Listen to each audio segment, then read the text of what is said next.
The subject of this lesson is dialogue.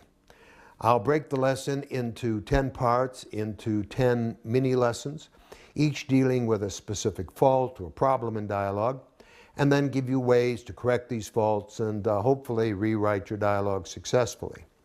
Whether written for television or the stage or the big screen, a scene and its dialogue must inspire and enable the best possible performances from its actors. For the same reason, a prose scene written for a novel or short story must inspire the reader to envision superb performances from imaginary characters. Because no matter how complex the psychology of your characters, no matter how emotionally compelling, how deeply meaningful your story design, if your characters cannot talk in a manner that is true to their natures, true to the conflicts they are living, true and credible to the ear of the audience, to the reader. In other words, if your dialogue sucks, all your wonderful storytelling, all your character complexity will be buried under the mulch of banal dialogue. When dialogue is unconvincing, characters are unconvincing. And if the characters do not convince, the story does not convince the reader or the audience, and they turn their back on your work. There are two fundamental talents necessary to write: story talent and literary talent. Story talent means the creative conversion of life to a higher, more beautifully expressive form, whether comic or tragic. The subject matter, however, of literary talent is language. Literary talent is the talent to take the common language of your culture and lift it up into something, again, more beautiful, more powerfully expressive. Story talent inspires the deep, original creativity of your work, but literary talent inspires dialogue. And dialogue puts the final polish on all your storytelling. So, let's look at 10 traits of weak, faulty dialogue and find ways to rewrite and strengthen your scenes. The first fault, and one of the most common, of course, is repetitiousness.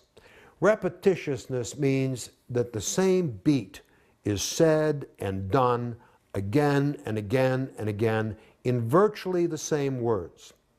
Now, a beat, of course, is a pattern of action, reaction in human behavior.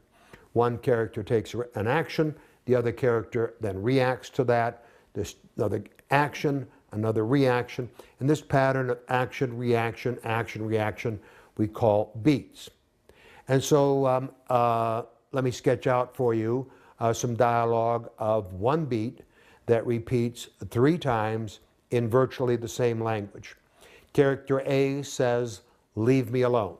Character B says, "No, I have to talk to you." Character A, "Just let me be." Character B, "It's really important that you listen." Character A, "I want to be left alone." Character B, "No, you have to hear what I've got to say." 3 times over, the same beat and the same words. The words alone, let, leave, left, talk, hear, listen. The same beat is repeated 3 times over and the same words refrained on again and again in the same language. Now, one way to solve that problem, some writers would think, is to simply vary the language, to create synonyms for the words or the phrases that they're using, and not repeat the same words. And so, for example, character A says, "Don't bother me." B says, "I'm not bothering you." A says, "I've heard enough." B says, "You're not even listening." C says, "Because I'm not going to listen to you anymore," and on it goes. And they will try to vary the language somehow, saying things like, "Please shut up and go away. Can't you see that I don't want to have anything to do with you anymore?" Whatever.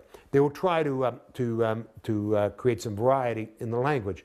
But the point is that the same beat, whether in the same words or in different words, is constantly repeating without change, without progress. Now, there's another form of repetitiousness that I'm sure you've all experienced in your own writing, and that's when you create accidental echoes. When you write a line like, "They're moving their car over there." That kind of line, of course, will just jump off the page to you, and you'll know that you've got to get two of those three theirs out of that sentence. But that kind of repetitiousness is no great problem. The kind of repetitiousness that is that when beats of behavior repeat over and over and over again. And when anything repeats, whether it's the character's behavior or any other aspect of your writing, you begin to violate the law of diminishing returns. The law of diminishing returns is simple. It's true in life as it is in art. The more often you repeat something, the less effect it has. You cannot repeat any device, words, phrases, beats, qualities of emotion. You cannot repeat anything with effect. There's a kind of rule of thirds. The first time you do something, the first time you use a line, let's say, it'll have its full impact. If you repeat that action and that phrasing again, it'll have half or probably much less than half of that impact. If you're foolish enough to do it for a third time, it will not only not have the effect that you want, it'll swing around behind you and kick you in the ass and have the opposite effect. What you think perhaps is serious, the audience will then laugh at because of the repetitiousness. So why do writers end up repeating themselves? Writers repeat because they cannot find the perfect phrase, the unique language that is true to their specific character, that would nail their specific moment in one stroke. So they repeat, but quantity will not substitute for quality. Saying the same thing over and over not only does not give the moment added power, it actually loses power. As we said, they violate the law of diminishing returns. So what to do? Well, the finest of writers, of course, will find the perfect choice. They will find the perfect phrase, and they will not give up until they do find it. They will improvise again and again, trying one line, then another, trying it out in their imagination, mouthing it out over their keyboard. And as they improvise and mouth these lines, they are typing on that keyboard. Because remember, daydreaming these choices is one thing, but writing them down as you do imagine them is a whole other matter. Because no matter how banal the choice may be, you must always write down every choice, waiting for the moment when your talent will kick in and give you the gift of the perfect word choice and the perfect phrasing true to your character and to no one else. And you must continuously search for that perfect choice.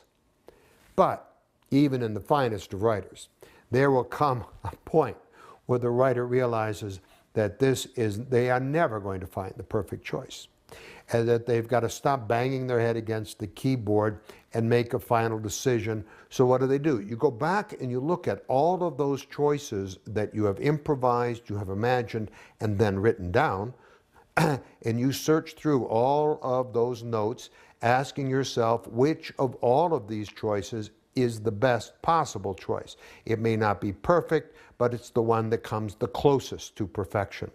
And then you use that choice and only that choice to avoid repetition.